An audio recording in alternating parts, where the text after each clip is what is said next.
punto de graduarse de su doctorado. Él es estudiante de semestre de Irapuato y bueno, nos preparó esta plática que trata sobre la diversidad tropical y cómo se originó a través de la evolución. Le damos un fuerte aplauso por favor a Paul. Adelante, Paul.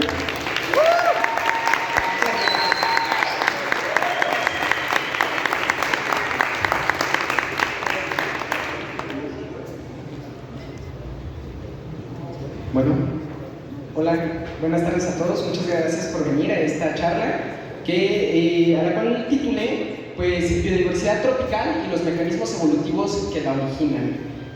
La verdad es que conforme iba preparando la charla pensé en eliminar el tropical porque van a ver que no voy a hablar muchísimo de los trópicos. Sin embargo, sí voy a hablar mucho de la biodiversidad y cómo es que la evolución genera pues esa biodiversidad que existe en el planeta.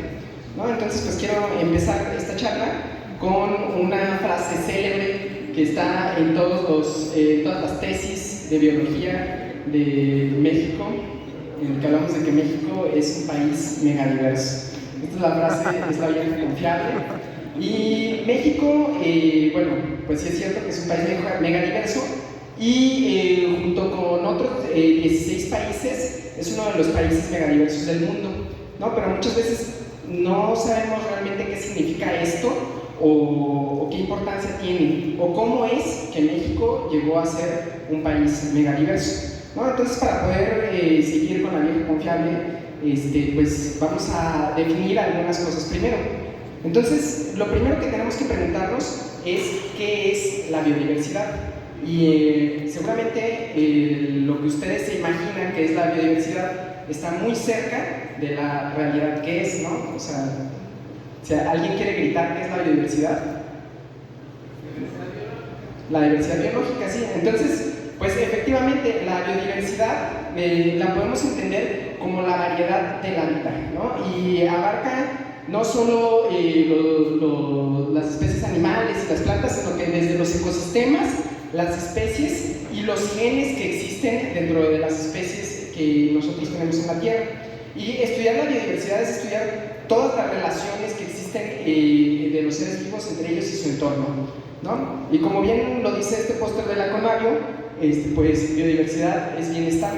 Tener un país megadiverso pues nos permite tener muchos recursos, tener pues muchos animales bonitos que ver, ¿no? Entonces, bueno, para poder decir que un país es megadiverso, pues, o compararlo con otros países que tal vez no son megadiversos, primero tenemos que hacer un trabajo que es el de medir la biodiversidad, ¿no? Entonces, pues, ahora les voy a platicar un poco acerca de las diferentes maneras que los biólogos utilizamos para medir la biodiversidad.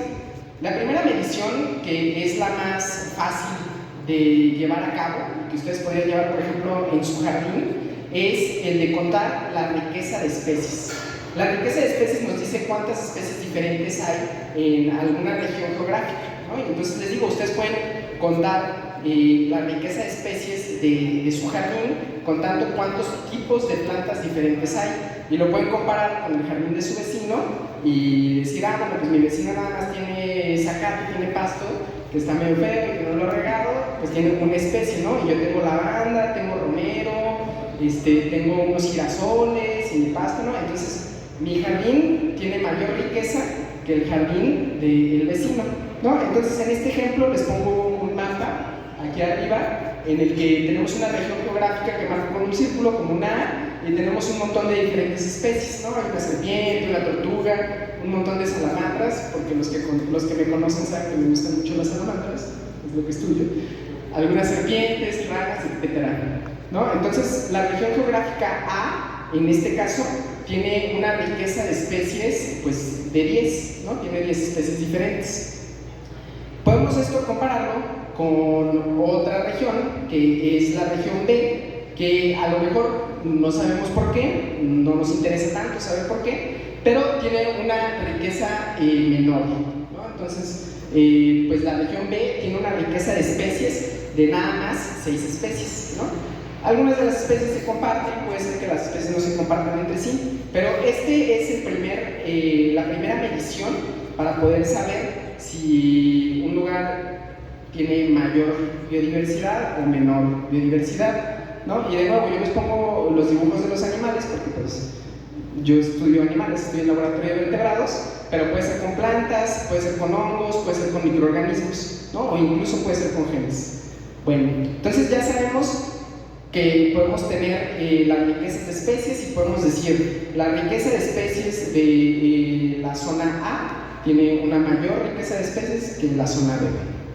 Después de conocer la riqueza de especies, hay otra medición muy importante para los biólogos, y esta medición es la abundancia de especies. Entonces, la abundancia de especies mide la cantidad de individuos de cada especie en una región geográfica. Entonces, si volvemos a nuestra región A y hacemos un trabajo muy extensivo de voltear todas las piedras y revisar todos los arbustos, todos los agujeros, cuántos tipos de cada animal hay, podemos saber la abundancia de cada uno. Por ejemplo, en este caso, la rana tiene la mayor abundancia de las especies de la región A, con casi 40 individuos, ¿no? Y así sucesivamente. La víbora de cascabel pues parece que está en peligro de extinción o algo por el estilo porque no es muy abundante. Entonces, pues esa es la segunda medición que existe para conocer la biodiversidad en las diferentes regiones geográficas, ¿no? Entonces ya tenemos riqueza y tenemos abundancia.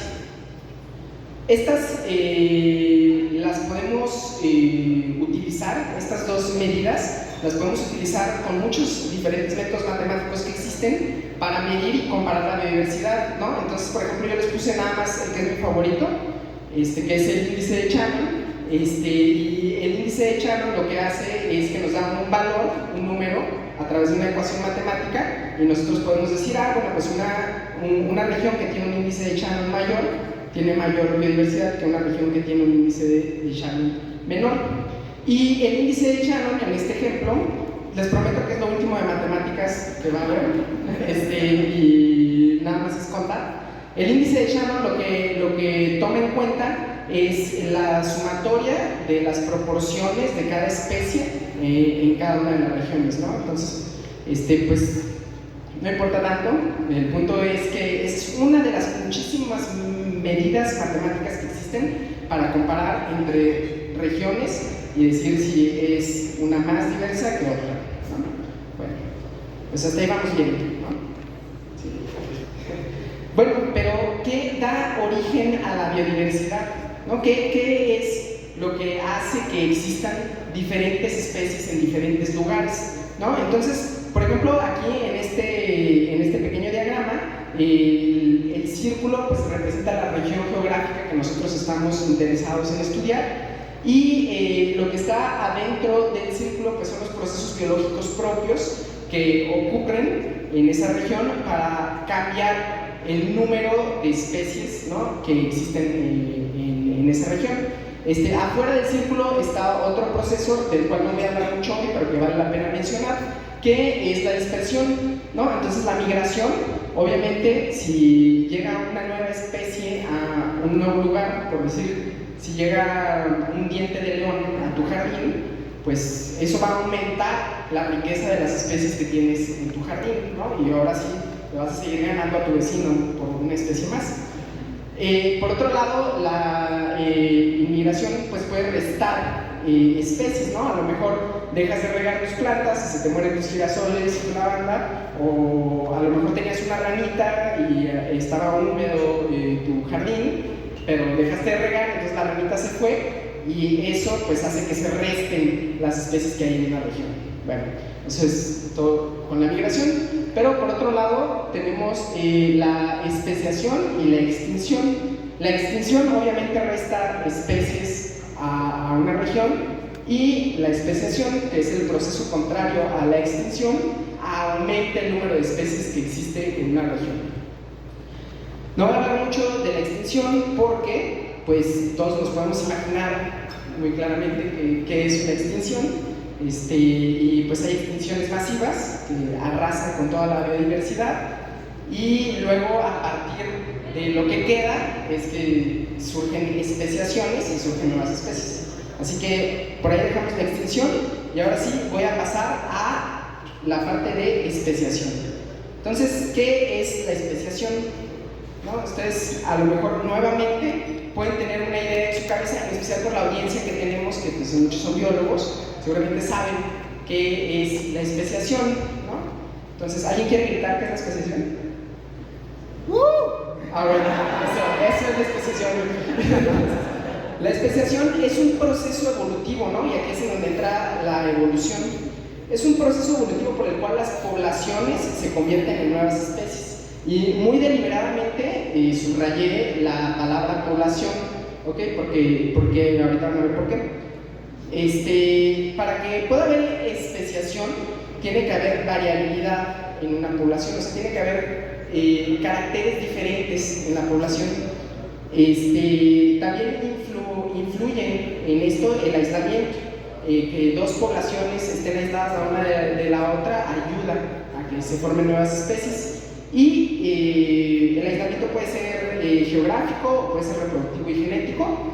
Y finalmente, lo más importante para que pueda haber especiación es el paso del tiempo, ¿no? Entonces, necesita haber un paso constante del tiempo para que este proceso de especiación se pueda llevar a cabo.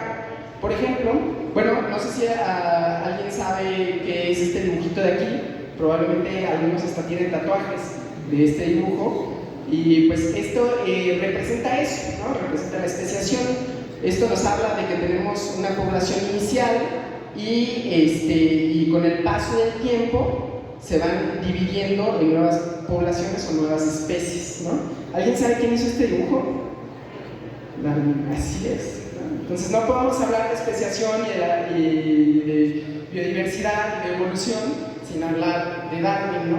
Entonces pues muchos de ustedes saben, o todos saben tal vez, que Charles Darwin escribió un libro en 1859 que se llamaba El origen de las especies, y ahí planteó las bases de la teoría de la evolución. Sin embargo, pues 1859 ya fue hace un rato, y aunque normalmente muchos escuchamos evolución, la teoría de la evolución, Darwin, y pensamos en la selección natural y pensamos en la supervivencia del más fuerte, que pues sí tiene algo de sentido, ¿no? Tiene algo de realidad. Sin embargo, pues la teoría de la evolución no es solo eso, no es solo una competencia, no es solo la supervivencia del más fuerte.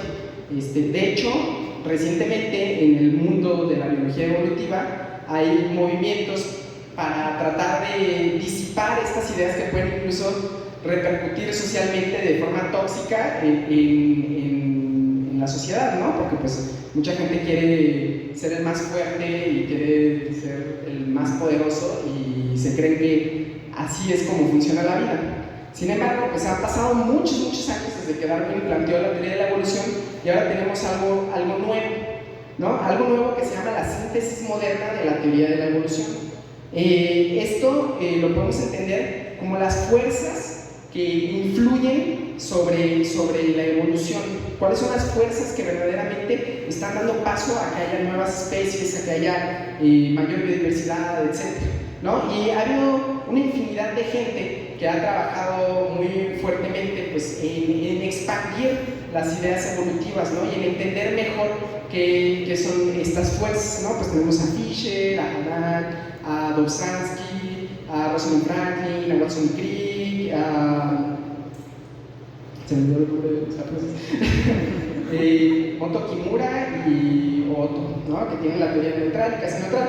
Y bueno, ellos a través de su trabajo pues han influenciado mucho, y como les digo, no solo ellos, ¿no? Sino también muchos que incluso están sentados aquí, han influenciado para que nosotros entendamos mejor cuáles son estas fuerzas que afectan a la evolución. Y estas fuerzas son la mutación, la selección natural, el flujo genético y la deriva genética, ¿no? Entonces, voy a hablar brevemente de ellas, en especial de la selección natural, es sobre la cual voy a ahondar un poco más. Y pues si quieren platicar luego más de estas fuerzas o de las que no menciono, porque hay otras cosas aquí que son más recientes, de más reciente estudio, pues podemos platicar al rato con la chela, ¿no? Entonces, empezando por la mutación, pues ustedes, si se acuerdan de sus clases de secundaria, para que exista evolución tiene que haber variación en la población. Si todos fuéramos exactamente iguales, si todos fuéramos clones el uno del otro, pues no habría ningún tipo de variación sobre la cual trabajara la evolución, ¿no? Y la selección natural. Entonces pues estaríamos pues perdidos, ¿no? Porque todos somos iguales y pues no hay nada sobre lo cual trabajar. Y una de las fuentes de variación más estudiada pues son las mutaciones. Entonces, si ustedes recuerdan, pues tenemos nuestras células. En las células están los cromosomas. Los cromosomas pues básicamente son ADN súper enrollado, y el ADN y el ADN pues se conforma de cuatro nucleótidos, y la variación en el orden de esos nucleótidos pues es lo que se conoce como mutación. Es un cambio, se conoce como una mutación. Bueno, entonces pues a esto el ADN pues lo conocemos como genotipo, y a la forma o al resultado que da ese genotipo lo conocemos como fenotipo, ¿no? Entonces, por ejemplo, aquí tengo un ejemplo de 3 cadenas de DNA que son idénticas, excepto por estas mutaciones, ¿no? Y entonces, pues es un ejemplo pues, imaginativo, en el cual cada una de estas mutaciones pues, resulta en una salamandra de colores diferentes. Entonces, en la misma especie, variaciones en esa secuencia de DNA pueden resultar en diferentes fenotipos, ¿no? En diferentes colores de las salamandras. Esas son las mutaciones, ¿no? No todas las mutaciones son iguales. Hay algunas mutaciones que se llaman deleterias, es decir, que si hay una mutación, esto representa la cadena de DNA, por cierto, y si hay una mutación que es deleteria, pues va a resultar en la muerte del organismo que tenga esa mutación. Hay mutaciones que son neutrales, es decir, que pues no pasa nada, ¿no? Si hay una mutación ahí, está bien. Y hay mutaciones que son benéficas. Las mutaciones más comunes son las deleterias, las dañinas, y las neutrales. Las benéficas son más o menos raras, pero son tan buenas que se fijan en la población, ¿no? Ahorita les digo que se trata de eso, fijar. Entonces, ahora, ya vimos que hay variación dada por la mutación. Ahora vamos a hablar un poco acerca de la selección natural. Entonces, la selección natural, como les decía, actúa sobre la variabilidad que hay en las poblaciones. Entonces podemos tener una salamandra, una población de salamandras que tiene una longitud en promedio como de 85 milímetros. ¿Todos conocen un histograma? Sí, bueno, pues estas barras indican cuántos individuos de esa salamandra hay en la población que tienen ese tamaño. Hay como 250 salamandras en esta población que tienen 85 milímetros, ¿no? Pero hay unas que son chiquitas y hay otras que son más grandotas, ¿no? No son tantas. Pero sobre esa variabilidad puede actuar la selección natural. Vamos a imaginarnos ahora que esa población de salamandras que tiene estas características, por alguna razón, ¿no? La razón que sea, se divide en 2 poblaciones, ¿no? Entonces tenemos del lado izquierdo suyo, tenemos el rango original de la población de salamandras que les mostré, las verdes, y luego los 2 rangos pues divididos, ¿no? Estas 2 poblaciones están ya separadas. Si hacemos el histograma de las 2 poblaciones, vamos a ver que pues son parecidas más o menos en tamaño, pero a lo mejor unas están más cargadas hacia lo chiquito y otras están más cargadas hacia lo grande. Con el paso del tiempo, con muchas generaciones, esto es muy importante que lo recuerden, que tienen que ser muchas generaciones para que la evolución tome lugar. Los hábitats diferentes van a imponer diferentes presiones de selección sobre la población. A lo mejor en la zona A, las salamandras pequeñas tienen una gran ventaja porque se pueden ocultar de los depredadores, mientras que en la zona B no hay depredadores, por lo que las salamandras pueden crecer a gusto, ¿no? Y hay suficiente comida. Entonces ahí está actuando la selección natural sobre las 2 poblaciones. Recuerden que estas 2 poblaciones vienen de la misma especie, ¿no? Nada más puse de colores diferentes para distinguirlo. Después en este momento, cuando no ha pasado mucho tiempo y cuando digamos que las distribuciones se traslapan entre sí, puede suceder que a través de la migración haya una salamandra pequeña que se vaya a visitar a las salamandras grandes, una salamandra pequeña de las grandecitas y una salamandra grande de las pequeñitas, se pueden juntar y pueden tener flujo genético, es decir, se pueden reproducir, y esto puede introducir nuevas variaciones a las poblaciones. Sin embargo, si pasa suficiente suficiente tiempo, al pasar suficiente tiempo, puede ser que las poblaciones cambien demasiado. Ya las chiquitas están muy chiquitas y las grandes están muy grandes, ya no se pueden reproducir, y por lo tanto se reconoce que son dos especies diferentes, y esto completa el proceso de la especiación, ¿ok? A través de la selección natural. Entonces pues ya la distribución ancestral era así, pero las distribuciones ahora pues son ya diferentes, unas se hicieron muy chiquitas y otras se hicieron muy grandes. Bueno, más o menos eso es la selección natural. Obviamente estoy obviando muchas cosas y haciéndolo lo más resumido que pueda. El flujo genético era la otra fuerza que les platicaba, y pues nos habla del intercambio de material genético entre individuos de la misma especie, pero en poblaciones diferentes. ¿Ok? Entonces, pues, ¿cómo se intercambia el material genético? Pues a través del apareamiento, ¿no? Y esa fuerza tiene otras implicaciones y se mide, todo lo que les estoy contando se mide de maneras matemáticas y se puede analizar, se pueden hacer pruebas, etc. Pero no voy a hablar mucho del flujo genético y tampoco voy a hablar mucho en lo que es la deriva genética. Entonces, la deriva genética, si nosotros tenemos variación en una población inicial que migra y se va a una nueva región, esa variación va a determinar qué tipo de población termina al final. Es deriva porque, como un barco que está a la deriva, pues los individuos se llevan sus genes, ¿no? Y si no se llevan los genes para alguna variante, puede ser que una salamandra de acá tenga el gen super salamandra que le permite volar y lo que sea, ¿no? Pero si no se lo lleva consigo, pues no se va a fijar, ¿no? Nunca va a estar en la población final. Entonces a eso se refiere un poco la deriva génica. Tiene más detalles muy interesantes, pero que pues no dan para... sería toda otra charla o una clase a lo mejor. Y pues ya, ¿no? Entonces, tiene todo esto que ver con los trópicos.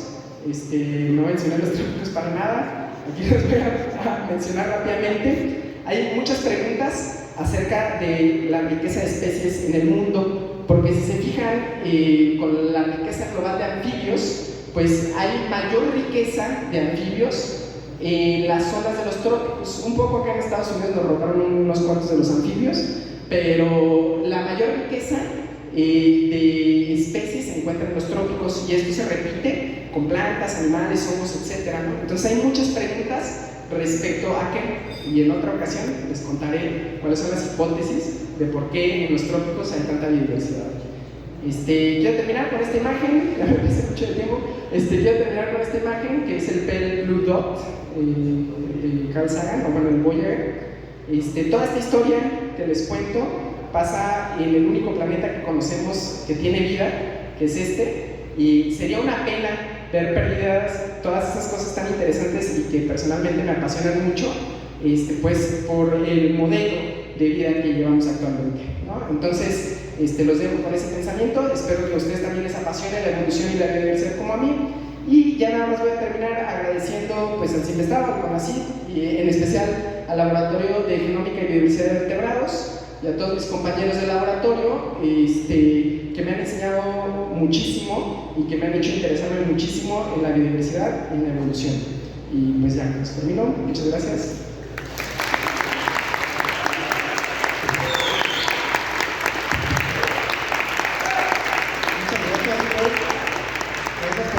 Introducción súper buena sobre cómo se originan las especies en el planeta. Tenemos tiempo para preguntas y por favor, tienen dudas, comentarios para Paul. Este es el momento de hacerlos. David.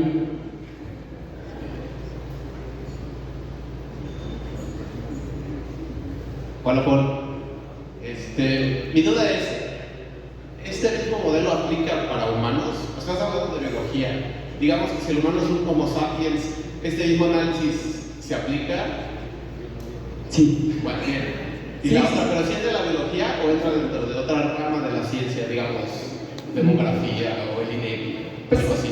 Todo esto entra dentro de todo está englobado dentro del estudio de la biología y se derivan varias ramas, ¿no?, de estudio, ¿no? Por ejemplo, la genética, que nos dice cómo es que se transmiten las variaciones a través de las generaciones, pues es una que influye. La biología molecular, que nos dice cómo son las interacciones entre las diferentes partes químicas de la célula para dar origen a esas variaciones, pues es otra, ¿no? Entonces, la biogeografía, que estudia en sí cómo se distribuyen las especies alrededor del mundo, pues es otra área, pero todas están englobadas dentro de la biología. Y ahora con las técnicas de secuenciación masiva, pues también ya metimos a las computadoras, a la ciencia de datos, la estadística, las matemáticas, entonces en realidad está muy mezclado todo, pero todo cae dentro de la biología y sí se aplica a humanos. Incluso hay estudios evolutivos con poblaciones de humanos, ¿no? Para conocer su variabilidad, sus diferencias, etc. ¿Otra pregunta?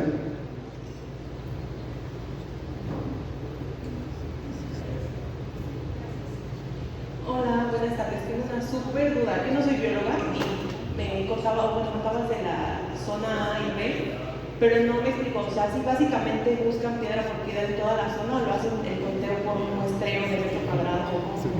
Pues hay diferentes, o de nuevo hay diferentes métodos, ¿no? Si estás muestreando tu jardín, pues a lo mejor en tu jardín pues, no hay mucho problema y puedes revisar cada recoveco para encontrar todas las especies. Pero efectivamente, cuando vamos a algún lugar muy grande, pues tenemos que hacer diferentes métodos nuevamente para poder encontrar, para poder estimar la abundancia y la riqueza de especies, ¿no? Y hay métodos como transectos, que trazas una línea y te vas sobre esa línea buscando a ver qué encuentras, ¿no? Hay métodos como cuadrantes, que haces un cuadrante sobre un área geográfica y muestreas cada uno de los algunos de las cuadrículas, ¿no? Etcétera. Entonces, obviamente lo ideal sería que pudiéramos conocer todo lo que hay en una región, pero pues, no es muy viable.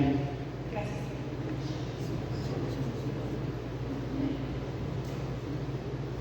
Buenas tardes. Mencionaste que el factor tiempo era fundamental para asegurar que había habido un cambio en la riqueza genética. Supongo que debe haber algo así como decir, ya que pasaron 100 años, ya se cuenta como un cambio. ¿Hay algo así como un parámetro? Pues no, porque ahora sí que la otra frase favorita de los biólogos es que depende de la especie.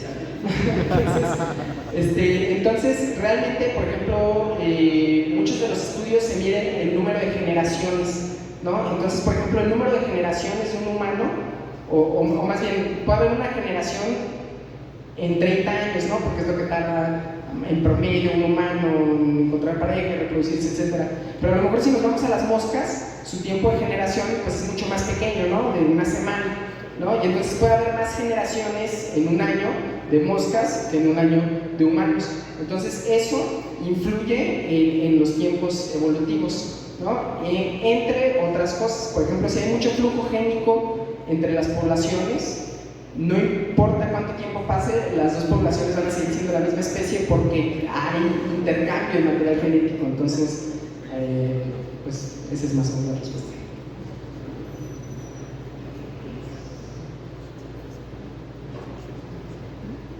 Pues creo que ya no hay preguntas, entonces, pues muchas gracias por escucharme.